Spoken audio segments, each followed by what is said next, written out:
Olá, estamos aqui de volta no 5º episódio da 4ª temporada do nosso videocast Segundamente.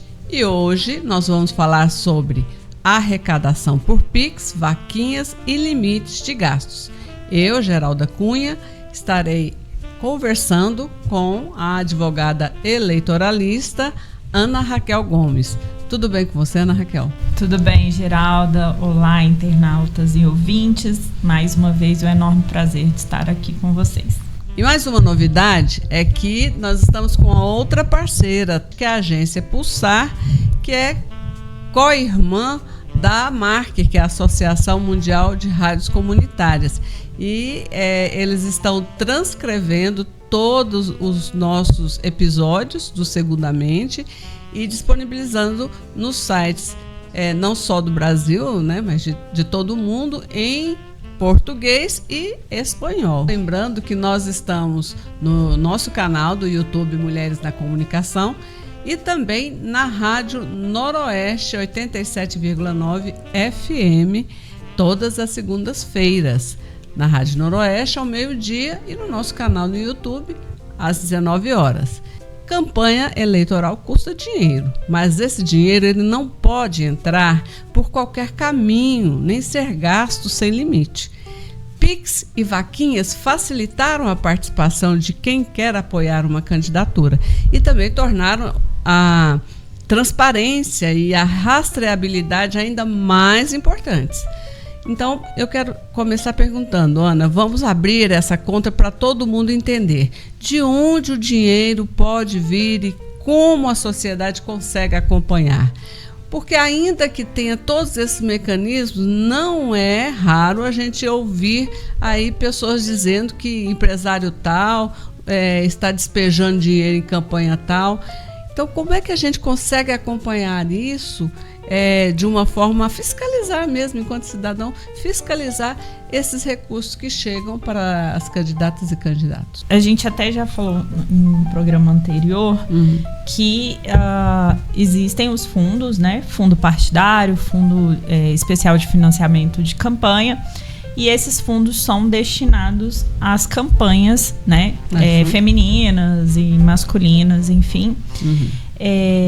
E uma tentativa justamente de dar mais isonomia e também uma tentativa de não ter uma influência de certas empresas nas campanhas, barrou-se o financiamento privado, né? Sim.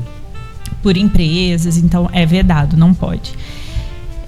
O fundo partidário, o fundo especial de financiamento de campanha, são fundos públicos, são repassados para as campanhas, mas pessoa jurídica é vedado, mas pessoa física é permitido. Até fazer doação.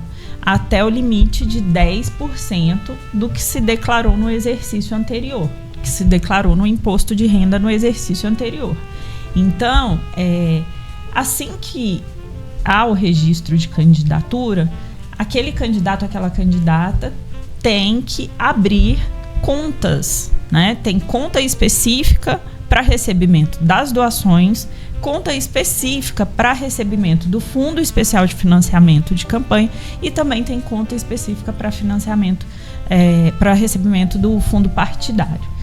Essas 3 contas elas são abertas. A conta de doação é a conta que recebe aquele dinheiro que está na vaquinha virtual, porque a gente vai ver que pode ser feito, é o que a gente chama de crowdfunding, né? Sim. Que é a vaquinha virtual, que é repassado para essa conta bancária destinada a recebimento de doações. Então, você disse aí já de quem pode doar e quem está proibido, né? Empresa, pessoa estrangeira, concessionário de serviço público, ou ainda doação em criptomoeda, entram nessa conta? Não, a doação, como você falou, né? A gente não pode receber nada que seja estrangeiro, de origem estrangeira, então governos estrangeiros, pessoas jurídicas, a gente não pode, criptomoedas, enfim. Agora, o que pode são os fundos e doações de pessoas físicas. Doação também o que a gente chama de autofinanciamento. O próprio candidato, a própria candidata também pode doar para a sua campanha, até o limite de 10% do teto de limite de gastos. Porque, assim, a Justiça Eleitoral, ela tenta barrar, né, várias condutas que efetivamente poderiam atrapalhar as campanhas, outras campanhas com menos viabilidade financeira. Então, tem-se aí uma preocupação em manter a isonomia, porque a gente sabe, como você disse, o financiamento, o dinheiro, a campanha, ela custa muito dinheiro. O dinheiro, então, é um elemento muito decisivo na campanha. Sim. Então, em razão disso, a Justiça Eleitoral prevê várias condutas vedadas e tenta, além de manter a isonomia, aquilo que você falou, a rastreabilidade e a transparência. Vedar o Caixa 2, e aí a fiscalização e regras para fiscalização estão sempre sendo aprimoradas. A gente percebe que, por exemplo, existem candidatas que são bilionários. Sim. Então, quando você diz que eles podem, enquanto pessoa física, doar para suas próprias campanhas no teto de 10%, do que eles declararam de imposto de renda, é isso? Não. Os 10% é em cima do que mesmo? Do teto de gastos. Uma das regras, e aí a gente pode aqui reafirmar, a Justiça Eleitoral, ela impõe esses limites justamente para tentar ter esse equilíbrio. Sim. Né? Então, cada cargo, ele tem um teto máximo de gastos que pode ser feito. Sim. Fora disso, se extrapolar esse teto, pode ser considerado que houve Caixa 2, o candidato, a candidata vai responder por crime eleitoral, pode ficar inelegível e pode ter o registro cassado. Pode ter o mandato cassado. Então, esses limites de gastos, e aí a gente tem como limite de gastos o teto de gastos que cada cargo, então, presidente tem um teto para primeiro turno, segundo turno, o governador a mesma coisa, senador, deputado federal, deputado estadual, e também esse teto, ele tem uma diferença de estado para estado. Tá. Então, assim, tem estados que o teto é bem mais baixo, tem estado que o teto é bem maior. Quem estabelece esse teto? O próprio TSE? TSE. É considerado quantidade de eleitores. Então, e aí a gente também tem o teto ou seja, um limite de contratação de pessoal na campanha, que é a mesma coisa. Varia de estado para estado. E é considerado o eleitorado. É uma conta, tem uma conta que se faz. Tem toda uma equação aí, né? Tem uma conta que se faz considerando o eleitorado do estado. E também para cada cargo. Então, numa campanha presidencial, o presidente, a campanha do presidente no estado de Goiás pode contratar uma certa quantidade de pessoas. No estado de São Paulo, outra quantidade de pessoas. E assim vai. Interessante. E na campanha, basta a candidata ou o candidato publicar qualquer chave Pix pessoal ou a doação precisa cair na conta eleitoral com identificação de quem pagou e registro da prestação de contas? Ressaltar aqui que foi um grande avanço poder utilizar o Pix nas campanhas, né? Primeiro, na questão da transparência, na questão da rastreabilidade. Então, é uma facilidade para o eleitor que vai doar e uma facilidade para o candidato, para a candidata que vai receber, mas principalmente facilita a fiscalização, porque a rastreabilidade é muito maior. Se não me engano, nas eleições de 2020, que nós passamos a utilizar a chave Pix. No fatídico ano da Covid? Pois é. Se não me engano, a gente só podia fazer se fosse chave Pix registrada no CPF do eleitor. Certo. Agora pode ser qualquer chave. Porém, deve ser para o CPF, o CNPJ do candidato, da candidata, e é vinculado, esse CNPJ é vinculado à conta de doações. Sim. Então, quando o eleitor faz o Pix, cai diretamente nessa conta. Então, tem que ser feito para o CNPJ do candidato. Ok. Se for na vaquinha virtual, né, vai para a vaquinha virtual. Eu não me recordo se você explicou isso, mas o candidato, a candidata, ela precisa abrir uma conta em um banco. Sim. Tem 3 dias para também abrir. ter um CNPJ. Sim. O processo é o seguinte: o nome é aprovado na convenção, né? E estamos aí no período das convenções, da realização das convenções. Então, primeiro, o nome do candidato, da candidata é confirmado em convenção. Após as convenções, então, é feito o requerimento do registro de candidatura. Esse requerimento de registro de candidatura, ele é analisado pela Justiça Eleitoral, se tiver com a documentação correta, se não tiver nenhum problema. O registro é confirmado, e assim que o registro é confirmado, o candidato ele recebe um CNPJ. Todo o sistema da Justiça Eleitoral é vinculado com o sistema da Receita Federal. Então, quando o registro é aprovado, rapidamente sai o CNPJ do candidato. Quando o candidato tem o CNPJ em mãos, ele tem que ir até uma agência bancária e abrir as 3 contas.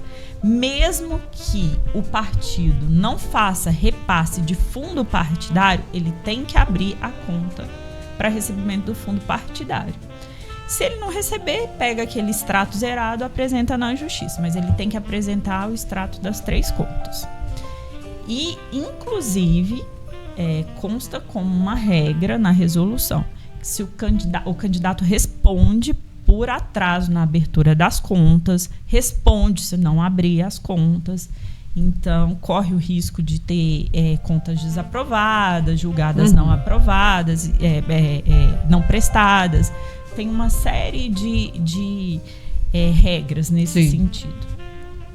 Quando ele abre essas contas, aí o dinheiro da vaquinha virtual é transferido para a conta doações. Automaticamente. Sim. O que acontece? O TSE, ele sempre solta, no ano das eleições, uma lista de empresas que estão cadastradas e aprovadas para fazer essa vaquinha virtual. Então tem uma diferença. Receber essa doação. Para receber essa doação e fazer a transferência depois para a conta de doações dos candidatos. Só é feito através da plataforma que é cadastrada no TSE. Entendo. Então, assim, esse ano, se não me engano, só 6 foram aprovadas. Então é importante também a gente, enquanto eleitora, enquanto possível doadora, estar atenta a que empresas, né? Porque também você vai dar margem para golpe, né?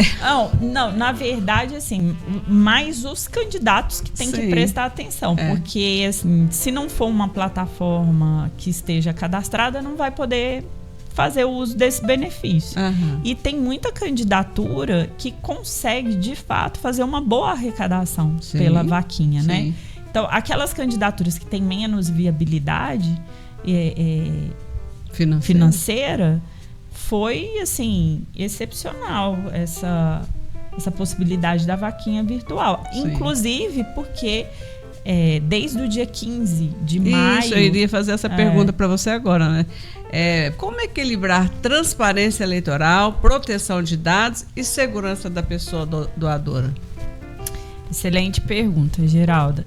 Então, essas plataformas, elas têm uma trava, né? Então, pode-se iniciar, e se iniciou a arrecadação pela vaquinha virtual no dia 15 de maio. Como a gente sabe, as convenções iniciaram-se no dia 20 de julho até o dia 5 de agosto. Então, não pode receber os valores que foram arrecadados antes de ser candidato, antes de ter conta aberta. Okay. Tem essa trava no sistema. O pré-candidato, a pré-candidata faz uma campanha para arrecadação, pode fazer uma campanha para arrecadação. Não pode haver doação na vaquinha virtual de empresas, né, de pessoas jurídicas. Então, assim, se houver, esse dinheiro vai ser devolvido. E aquela pessoa física que quiser doar, pode doar. Esse dinheiro fica na vaquinha virtual e não pode ser utilizado enquanto não houver a abertura da conta para fazer a transferência desse dinheiro. Assim que o candidato é confirmado, tem o registro confirmado, tem o CNPJ e tem a conta aberta, aí ele entra em contato com a plataforma, passa a conta, vincula a conta, né, da plataforma à conta bancária e a transferência é feita.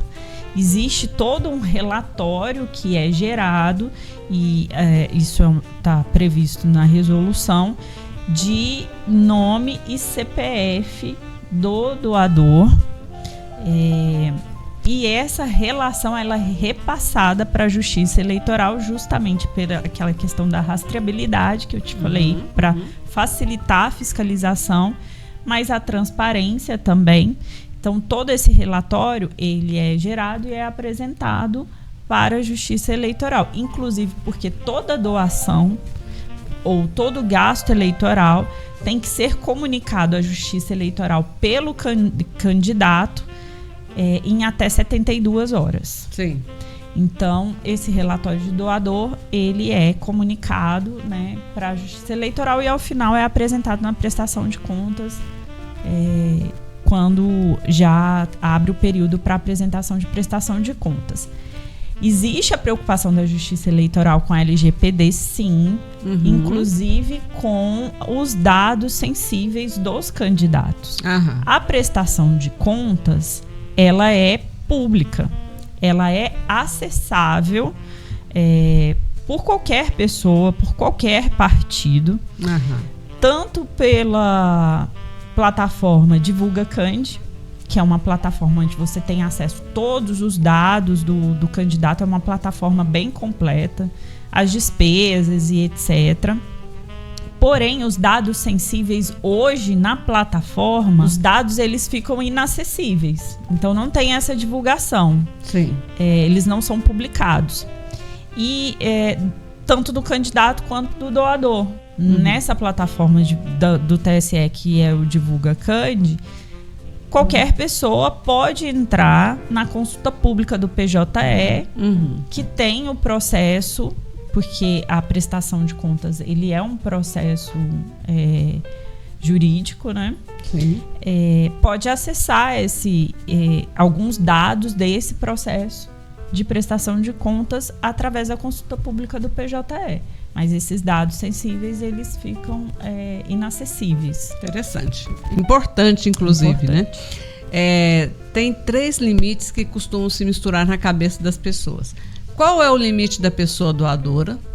Qual é o limite de recursos próprios da candidatura?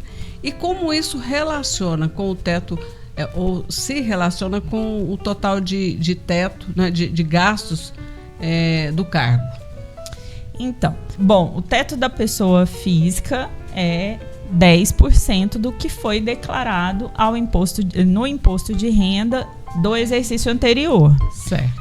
O teto do candidato, ou seja, o teto de autofinanciamento, ele tem relação direta com o teto, com o limite de gastos, o teto de gastos eleitorais. Certo. Então, aquilo que a gente falou, cada cargo, em cada estado, tem um teto que foi delimitado. Inclusive, esse teto, esse limite de gastos, ele, pela legislação, ele sofre uma atualização monetária pelo IPCA. Esse ano, o teto de limite de gastos desse ano não teve atualização. Ele permanece o mesmo teto das eleições de 2022, que foi a última eleição para presidente, governador, deputado federal, estadual, senador. A Justiça determinou que o autofinanciamento tem um teto de 10% do limite de gastos. Então, por exemplo, no estado de Goiás, o candidato a deputado federal, a candidata a deputada federal, pode gastar até 3 milhões e alguma coisa. Esse é o teto para este cargo. Se não me engano, o governador é 11 milhões no primeiro turno. 11 milhões e alguma coisa. No segundo turno, 5 milhões e alguma coisa.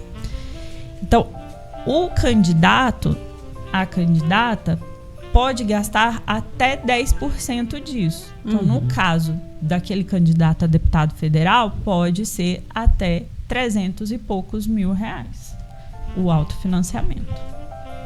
É possível, por exemplo, fazer financiamento bancário para fazer o autofinanciamento. Porém, esse financiamento tem que ser numa instituição bancária registrada, que segue as regras do Banco Central.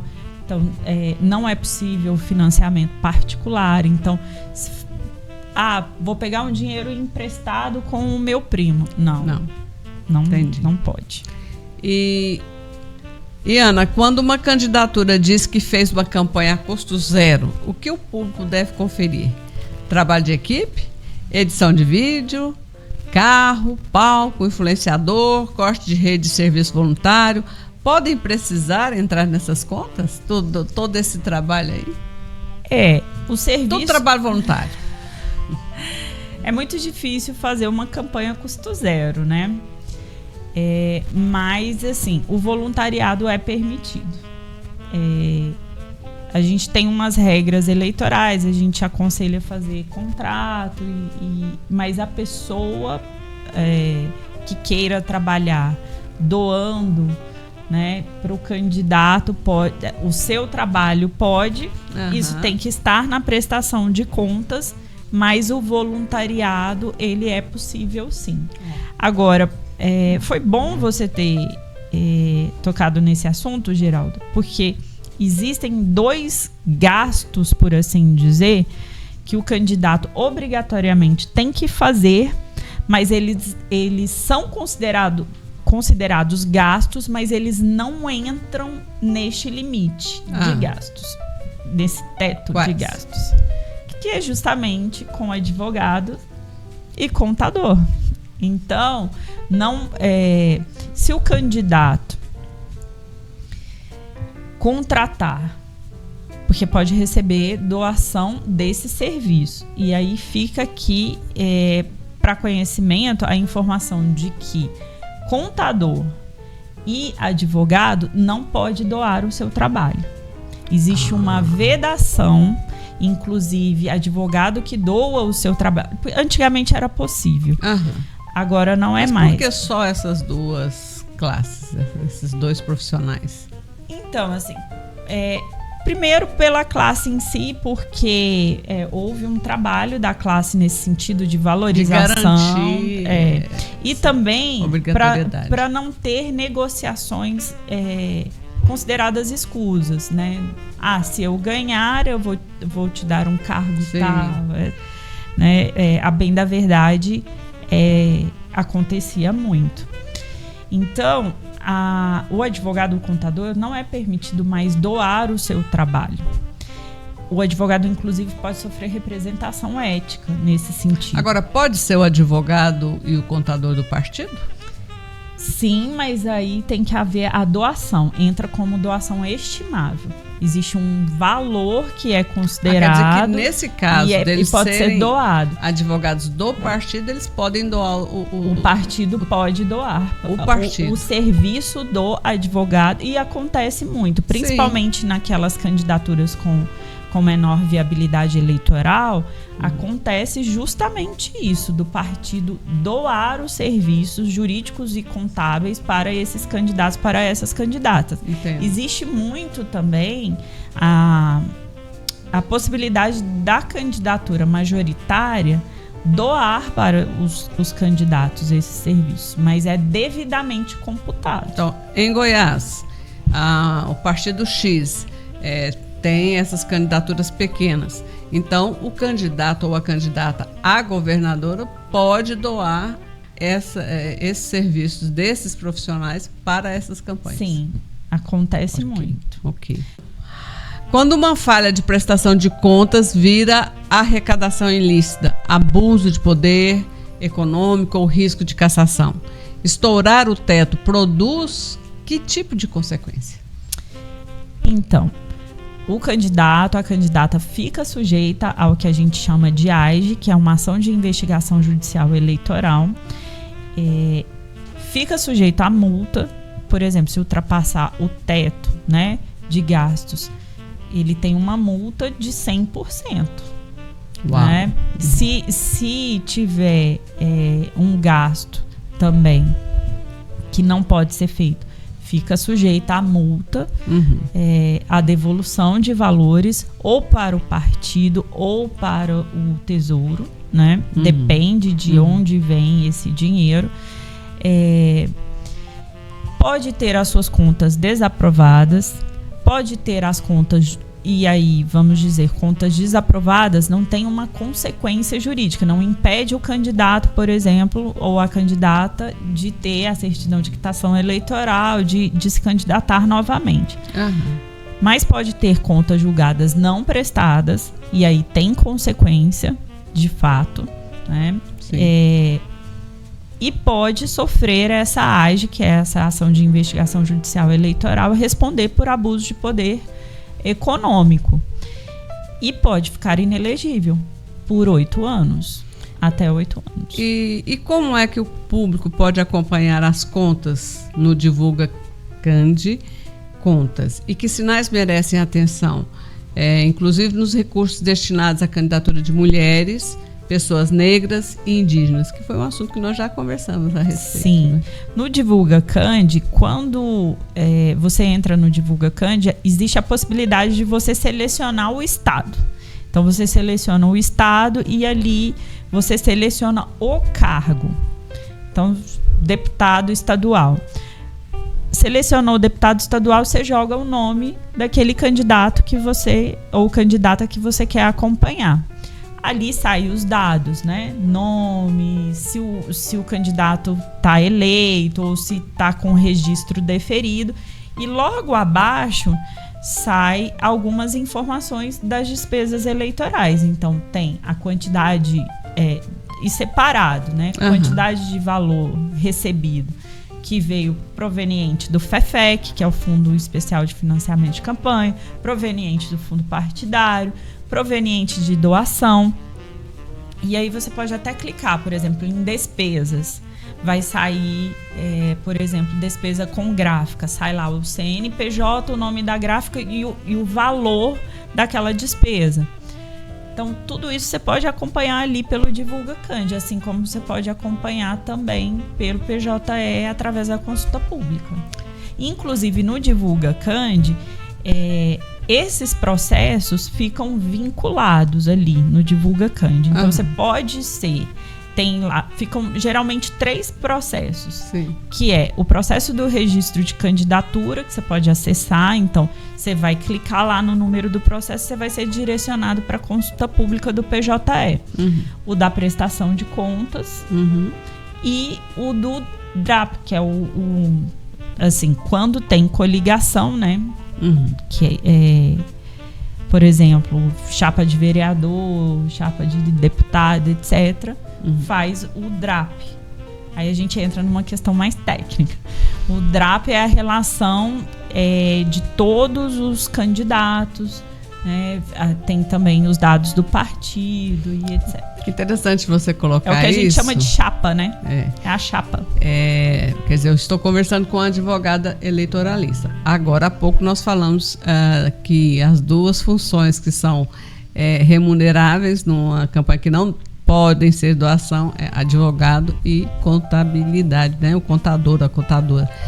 Percebam que é muita informação, precisa ter muito conhecimento, não que as outras áreas não tenham que ter, mas em específico, esses dados que a Ana traz aqui para a gente demonstram o quanto que para chegarmos nesse nível de transparência que nós consideramos que as eleições brasileiras hoje têm esse nível de transparência em função desse arcabouço de dados, de regras para que as eleições sejam de fato sérias e transparentes, que cheguem o quanto mais próximo vamos dizer assim, da verdade dos fatos, não é? Sim. E ainda assim a gente tem os casos que a gente de denúncias e de investigação, de cassação, mas assim, dentro desse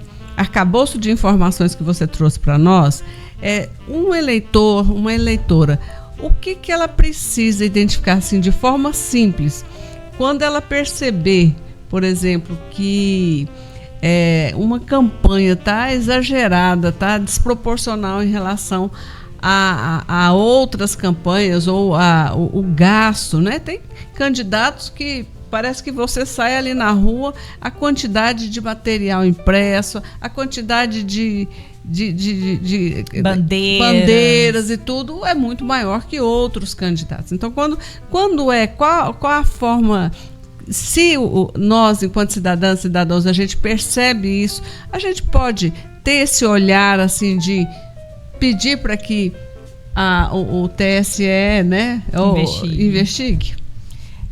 Em regra, vai ser o próprio Ministério Público.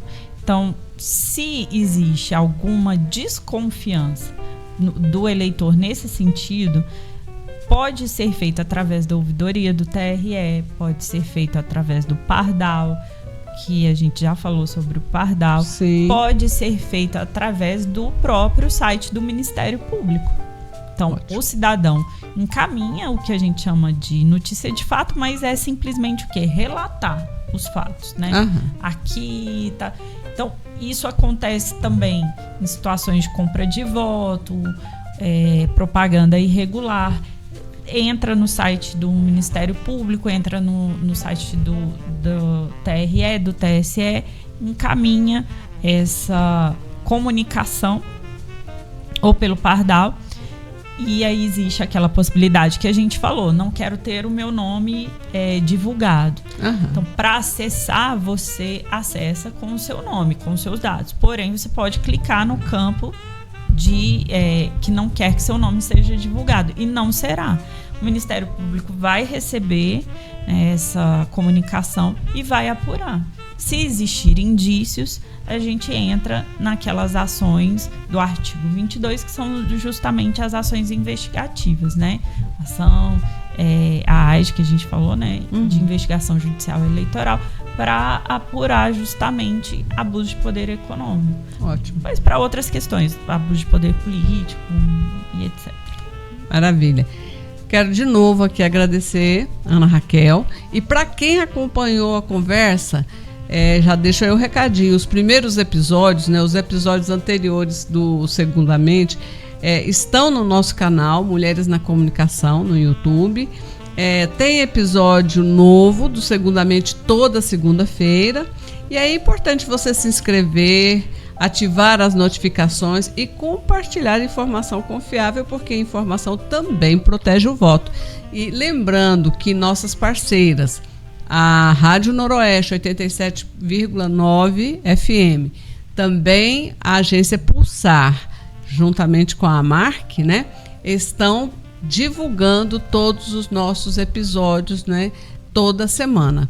Assim que a gente faz a gente publica os episódios, também as nossas parceiras divulgam os episódios em seus canais. Então fiquem ligados, nosso programa, nosso videocast, segundamente, tem a produção de Bruna Porto, Rai Quena. Nos trabalhos técnicos nós estamos com Paulo Pacheco e na apresentação eu, Geralda Cunha. Obrigadão, Ana, e até o próximo. Até o próximo, até logo.